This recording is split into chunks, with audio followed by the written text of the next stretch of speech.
She was 70 years old and sleeping in her car when she first saw the cave. Everything she owned fit in the back seat: 2 suitcases, a box of books, a cast-iron skillet her mother had given her in 1976, and a photograph of her husband in a frame she'd wrapped in a dish towel so it wouldn't break. She had $18. She had a name in this county that meant nothing anymore, which was better than the alternative, which was a name that meant too much for the wrong reasons. And then a woman at the county assessor's office, handing her a stack of unclaimed parcel notices because that was her job, and she did it without commentary, set a single sheet on top of the pile that described 11 acres on the east slope of Garner Ridge, including, the document noted in its flat official language, a natural limestone formation of uncertain depth, last surveyed 1949. The asking price, to settle a tax lien going back 22 years, was $1. Agnes Vail paid it the next morning in exact change. What she found behind the sealed stone wall at the back of that cave was something a woman named Coralie Fenn had spent 41 years quietly building, for someone she believed would come eventually, even if she never lived to see it.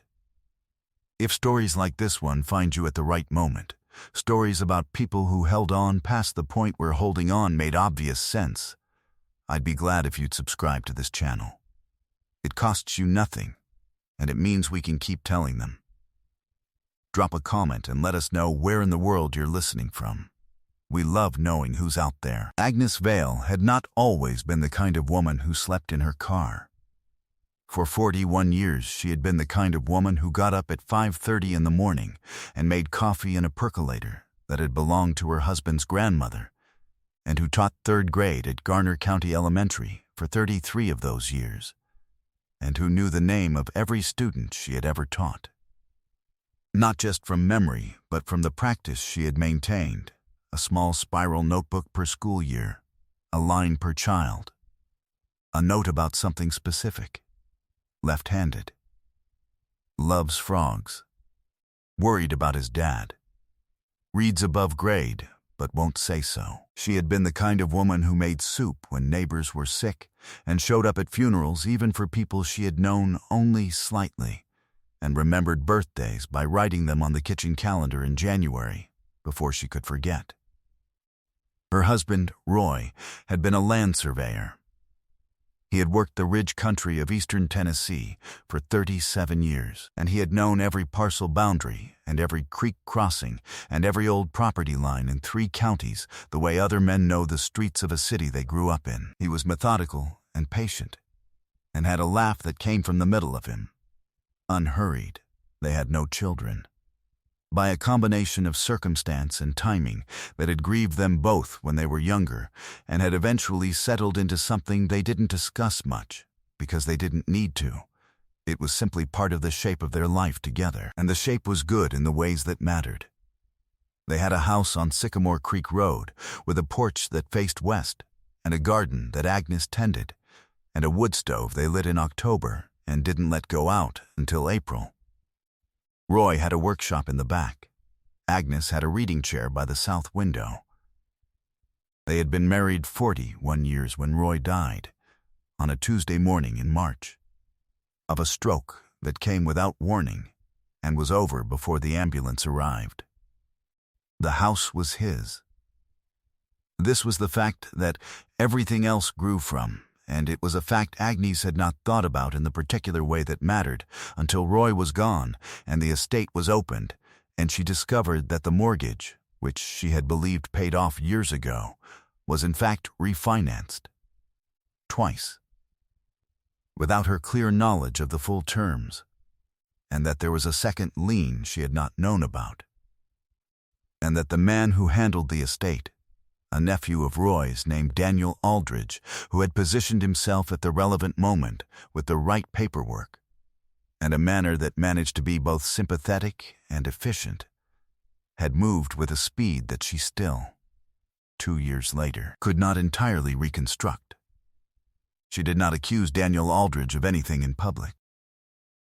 She consulted a lawyer, a process that cost her $4,000 and her retirement savings, and concluded with the lawyer explaining carefully, that the documentation was in order, and that her options were limited, and that she should perhaps consider whether she wanted to spend more money on a fight that had a narrow path to a different outcome.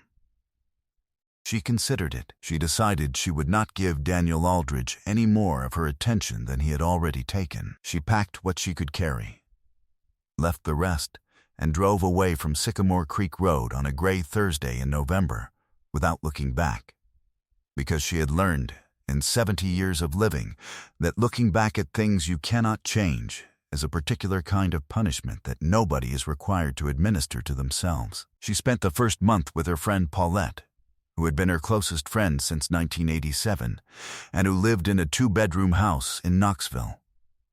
Paulette had offered without hesitation, and meant it completely. But Paulette's health was not good, and her house was small, and Agnes was conscious, every day, of being a weight in a situation where Paulette had burdens enough. After 5 weeks, she thanked Paulette and left. She drove back toward Garner County because it was the only geography she knew well, and because she had a vague idea that she might find a room somewhere she could afford on the small amount still left to her. What she found instead was that a room she could afford for more than 2 months didn't exist within 50 miles of the place she'd taught school for 33 years, and that the county's services for a woman in her situation were stretched past their capacity, and that the waiting list for emergency housing assistance was longer than her money would last. She did not tell anyone from her former life what had happened. This was partly pride and partly something more considered. She had seen what happened to people when they became, in the minds of their community, a problem to be managed. She did not want to become a story. She wanted to remain, as much as possible, herself. So she was Agnes Vail, sleeping in her car in the parking lot of a Garner County church, whose pastor had given silent permission by not rescinding it.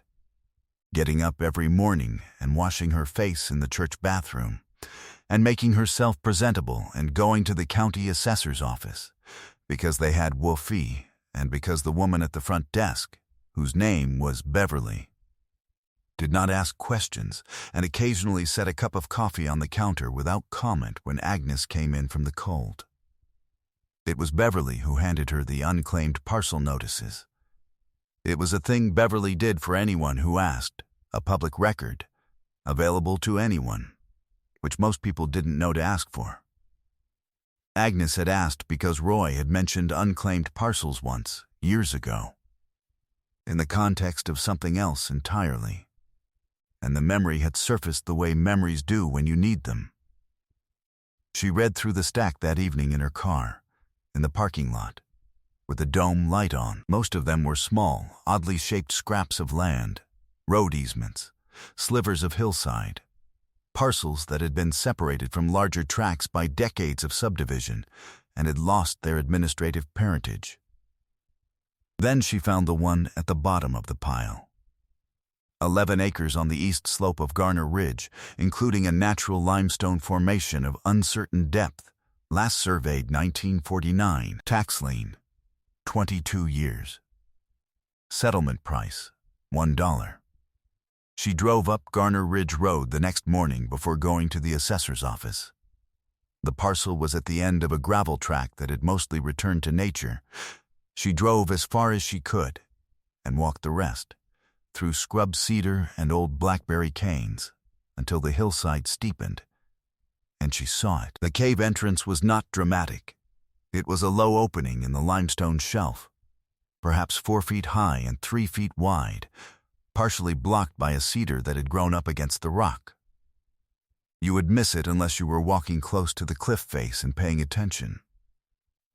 Agnes was 70 years old and not a small woman, and getting through the entrance required a specific kind of stooping that she did not find comfortable. She did it anyway. Inside, it opened. The limestone ceiling rose to perhaps 6 feet at the center, and the cave extended back 15 feet, maybe 20, before the light from the entrance failed entirely. The air was cool and completely still, the way cave air always is, carrying the smell of wet stone and something older underneath. The floor was dry. The walls were pale gray limestone with a particular texture of water-carved rock, smooth in some places and pitted in others. At the back of the cave, where the light from the entrance barely reached, was a wall that was not natural. It was a stone wall, flat-faced limestone blocks, mortared with something that had held for a very long time, built flush against the back of the cave from floor to almost ceiling. The mortar was old enough that it had gone the color of the surrounding rock, and in the dimness she almost took it for a natural formation. But it was not. The courses were too regular. The corners were too clean. Someone had built this deliberately and had built it to last, and whoever had built it had done so in a place that the world, by every available evidence, had finished thinking about. She stood there for a long time. Then she walked back out into the morning air and drove to the assessor's office and paid $1 for 11 acres on the east slope of Garner Ridge, including a natural limestone formation of uncertain depth. Beverly, who was not technically supposed to ask, looked at the parcel number and then at Agnes and said, "You know there's a cave up there?" "I do," Agnes said. Beverly nodded. She handed Agnes her receipt and her copy of the lien settlement.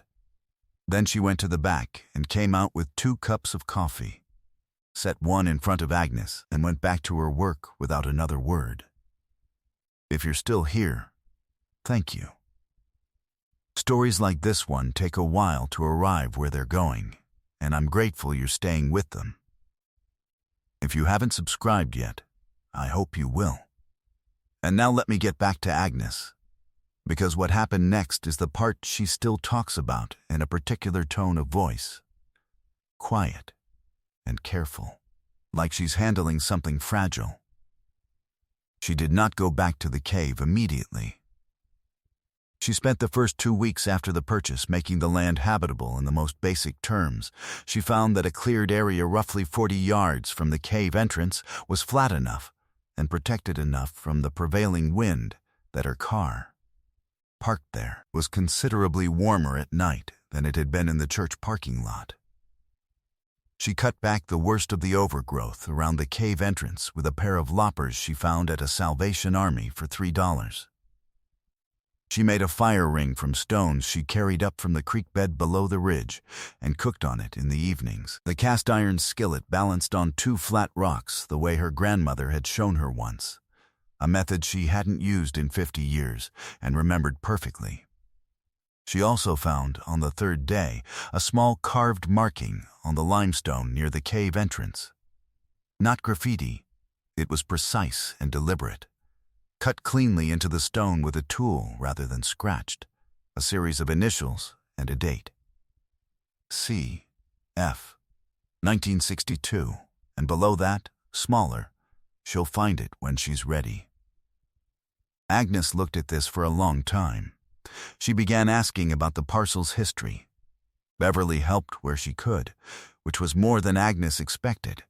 The county records showed the parcel had been owned by a woman named Coralie Fenn from 1948 until her death in 1989, at which point it had passed into the estate and then into the tax lien when no heir claimed it or paid the taxes. Coralie Fenn had been, by the sparse biographical record available, a school teacher. She had taught at Garner County Elementary from 1947 to 1971. Agnes sat with this information in the assessor's office and did not say anything for a while. She had started teaching at Garner County Elementary in 1972. The year after Coralie Fenn had retired. She went back to the cave on a Saturday morning with a flashlight and a pry bar she'd borrowed from Beverly's husband, who had not asked what it was for. She was 70 years old, and her knees ached, and the entrance required the same uncomfortable stoop as before, and she did it without complaint. Because some things announce themselves clearly enough that the discomfort of getting to them is beside the point. The stone wall at the back of the cave had been built with skill, but it had been built to be opened as well as sealed. She found the seam, once she ran the flashlight along it carefully, where the outermost course of blocks had been set without mortar on one side, held in place by their own weight and alignment, rather than by bonding. The pry bar found the gap on the third try. The blocks came out one at a time, heavy and slow, and Agnes set each one on the cave floor with care, because they were someone's work and deserved to be put down gently. Behind the wall was a space perhaps 3 feet deep and 5 feet wide, a natural alcove in the limestone that Coralie Fenn had sealed off from the rest of the cave at some point between 1962 and her death in 1989. Inside were 3 things. The first was a flat cedar chest, old-fashioned, the kind with a domed lid and brass hardware, which had survived the decades behind the sealed wall without the dampness that would have destroyed it, because the alcove was, like the cave itself, surprisingly dry, protected on all sides by the limestone from everything outside. Inside the chest were 47 spiral notebooks, the same kind Agnes herself had used. 1 per school year, a line per child, a note about something specific. They covered the years 1947 to 1971, every class Coralie Fenn had ever taught. 24 years of children's names and careful private observations, the handwriting consistent and small and legible, shy at recess but sings to herself, knows more than she lets on, watches the other children like she's memorizing them, worries about money but never says so. The second thing was a metal strongbox, also sealed, which required a key Agnes didn't have. She left it in place for the moment. The third was a letter in an envelope addressed in Coralie Fenn's careful hand to whoever finds this, who was meant to. Agnes sat down on the cave floor, her back against the limestone wall, and read it in the flashlight beam. Coralie Fenn had never married. She had taught school for 24 years and had no family she was in contact with, and had understood, by her early 40s, that whatever she accumulated in her life would have no natural heir. She had also understood that she was, by temperament, a person who accumulated things slowly and kept them well, and that the limestone ridge behind her small house, which she had bought from a neighbor for $40 in 1948, when the neighbor needed the money and the land was considered worthless, would outlast her by a great deal. She wrote that she had sealed the alcove in 1962, when she was 54 years old, because she had decided it was the most reliable thing she could do with what she had saved. She wrote that she had put the marking outside, C.F. 1962, she'll find it when she's ready, because she believed in the specific kind of person who would walk up a ridge and notice a thing like that. And she believed that person would be the right person, even if she couldn't know who they were. She wrote, I was a school teacher. I have spent my entire life believing that the right person exists for every situation that needs one, and that if you prepare the situation carefully enough, they will find it. I do not know who you are. I know what you must be, or you would not be here. A school teacher will know what these notebooks are worth to the children whose names are in them, many of whom are grandparents now. A person in need will know what the other is worth. I leave both to whoever you are with the only instruction I have.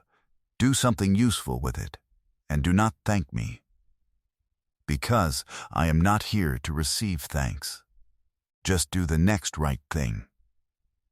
Agnes read this twice. Then she sat in the dark and the cool air for a while, and did not do anything in particular. The strongbox required a locksmith, a man named Gerald Tate, who drove up the Ridge Road without complaint and worked on the lock for 20 minutes and charged Agnes $30 and gave her a 10% discount because she was a school teacher, which she had mentioned in passing and which he apparently considered relevant. Inside the strongbox were bearer bonds, an old-fashioned instrument, mostly fallen out of use, which a financial institution in Knoxville confirmed were fully negotiable and worth, at current prices, considerably more than Coralie Fenn could have known when she sealed them in the alcove sometime between 1962 and 1989. There were also 31 silver coins, pre-1964 American halves and quarters, and a folded survey of the 11 acres done in Coralie Fenn's own hand.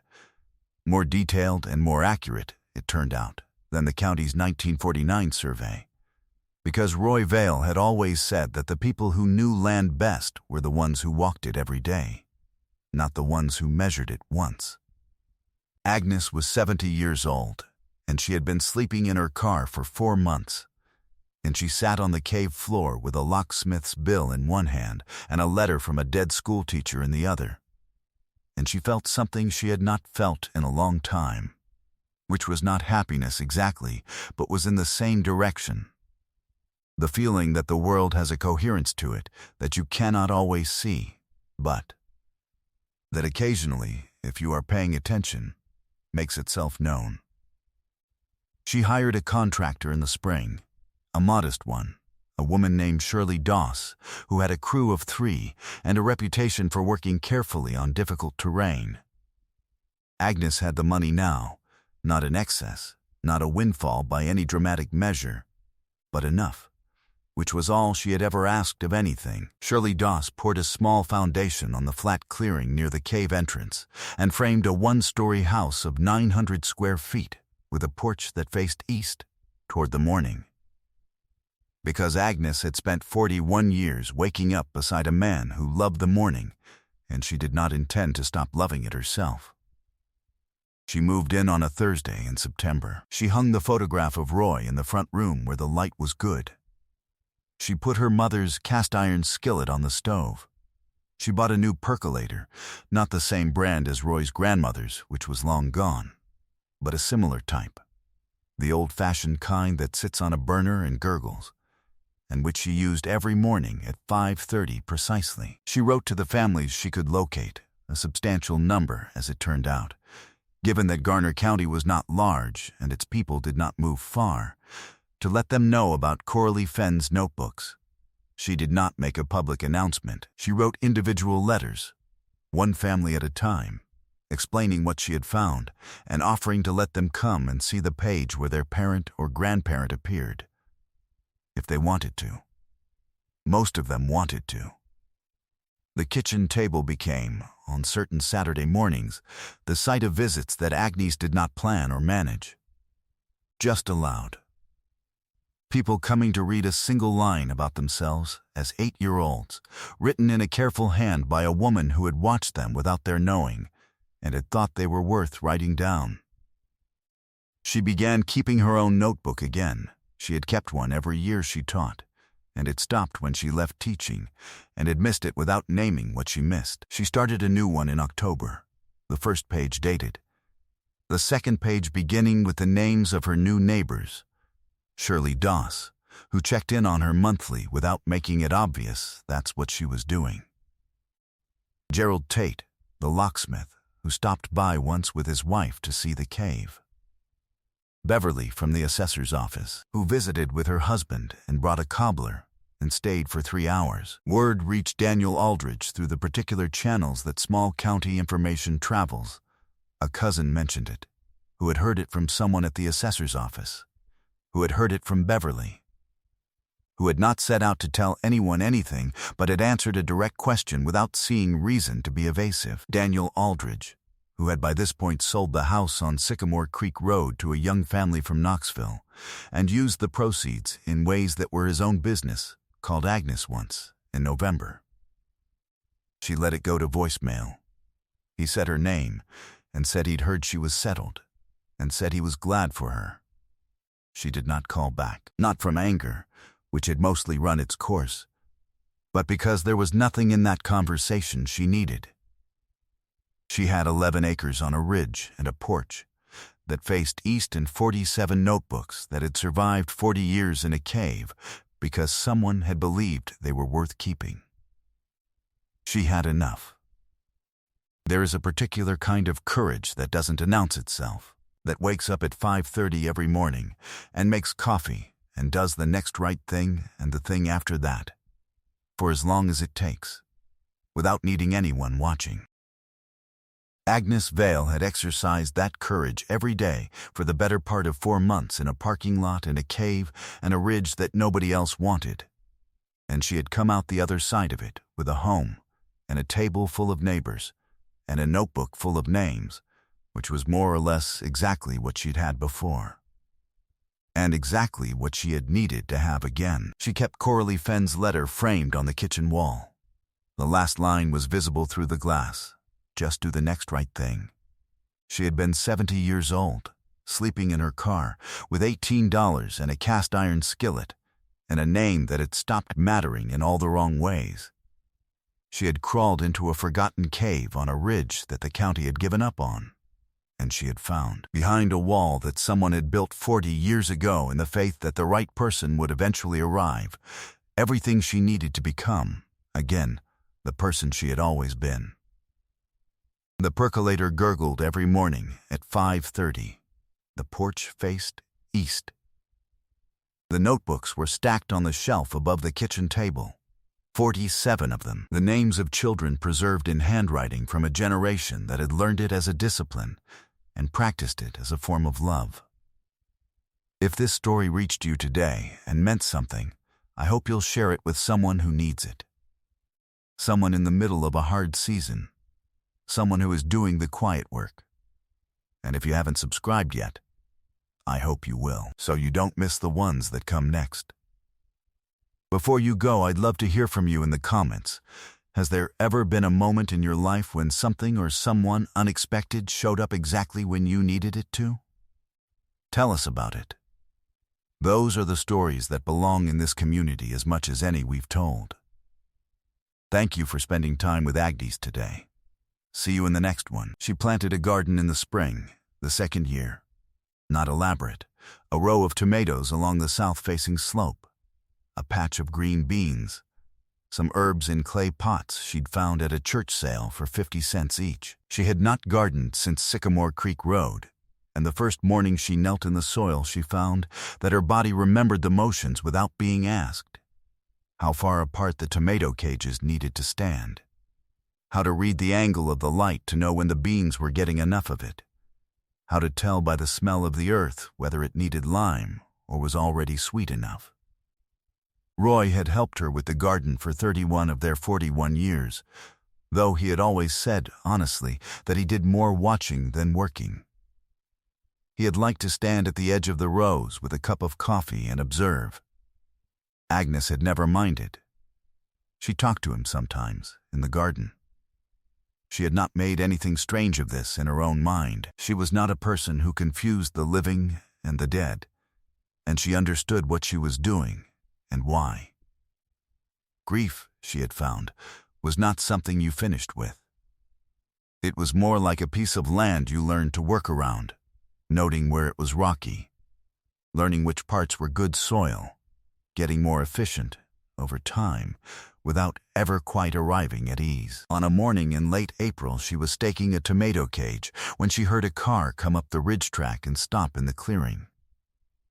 She stood and watched a young woman get out, maybe 30, looking a little uncertain, holding a piece of paper. Agnes recognized the manner before she recognized the person. It was the manner of someone who was not entirely sure they had the right address, and was also not entirely sure they'd done the right thing in coming. Mrs. Vale, the woman said. Agnes said.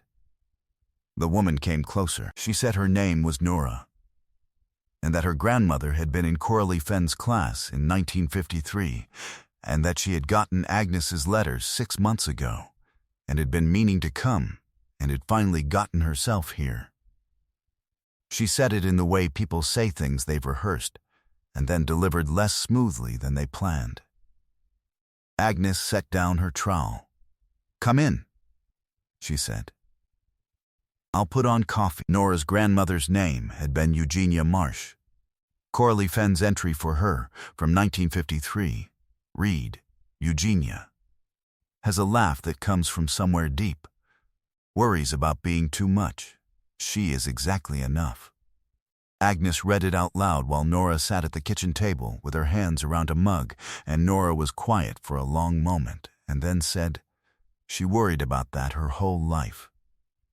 Being too much. She would have. And then she stopped and looked out the window at the ridge and didn't finish the sentence because she didn't need to. They sat there for a while. Agnes asked about Eugenia, where she'd lived, what she'd done, how long she'd been gone. Nora told her.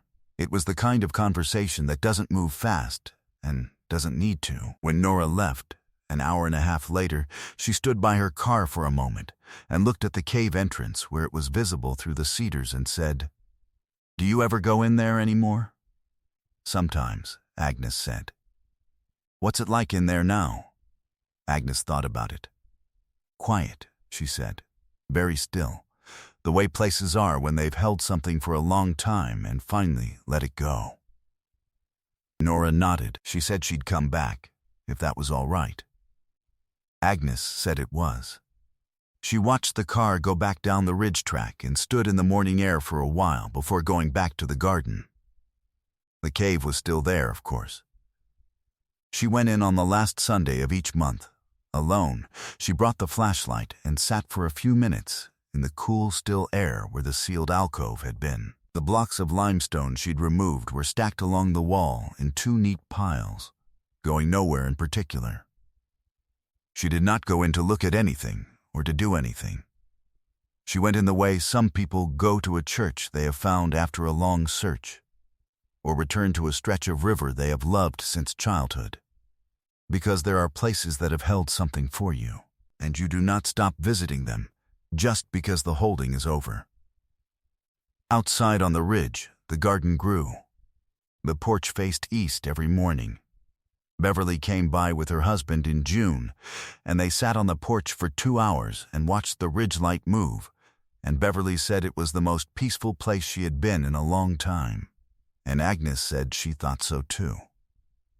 She was 71 by then 72. The years on the ridge did not feel like disappearance. They felt like arrival.